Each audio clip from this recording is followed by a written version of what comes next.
ஸ்ரீ மகாபெரிவா திருவடிகள் சரணம். என்னோடய சேனலை தொடர்ந்து ஃபாலோ பண்ணுற அத்தனை பேருக்கும் நன்றி. என்னோடய சேனலில் 10 பரிகாரங்கள், சக்தி மிகுந்த ஸ்லோகங்கள் அத்தனையும் கொடுத்துக்கிட்டு இருக்கேன். இந்த பதிவில் நாம் பார்க்க போகிறது, தொடர்ந்து வீட்டில் காரணமே இல்லாமல் ஒருவர் மாற்றி ஒருவர் உடல்நிலை சரியில்லாமல் போய்கிட்டே இருக்குது, இல்லை ஒருத்தவங்களுக்கு ரொம்பவும் முடியாமல் இருக்கிறாங்க, இந்த மாதிரி ஏதாவது இருந்துக்கிட்டே இருக்குது அப்படின்னா நீங்கள் செய்ய வேண்டிய வழிபாடு, உங்கள் வீட்டுக்கு பக்கத்தில் இருக்கக்கூடிய முருகர் ஆலயத்துக்கு மாதந்தோறும் வரக்கூடிய சஷ்டி திதி அந்த நாளில் நீங்கள் சுத்தமான விபூதி வாங்கிட்டு போய் முருகர் ஆலயத்தில் யாருக்கு உடல்நிலை சரியில்லையோ அவங்களுடைய பெயருக்கு விபூதி அர்ச்சனை செய்ய சொல்லுங்கள்.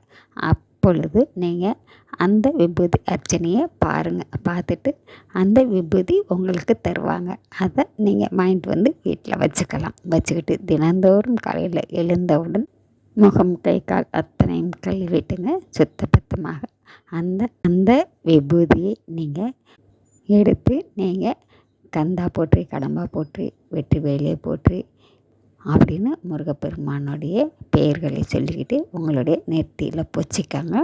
ஒரு சிட்டிகை எடுத்து உங்களுடைய வாயிலையும் போட்டுக்கலாங்க. இதை தொடர்ந்து செஞ்சுக்கிட்டே வாங்க. இதே போல் தொடர்ந்து சஷ்டி திதி அன்னைக்கு நீங்கள் விபூதி அர்ச்சனை முருகப்பெருமானுக்கு செஞ்சுக்கிட்டே வாங்க. நீங்கள் செய்ய செய்ய எப்படியாப்பட்ட நோய்களும் தீர்ந்திடும். காரணமே இல்லாத நோய்கள் அத்தனையும் உங்களை விட்டு விலகிடும். செஞ்சு தான் பாருங்கள். நன்றி. நம்ம அடுத்த பதிவில் பார்க்கலாம்.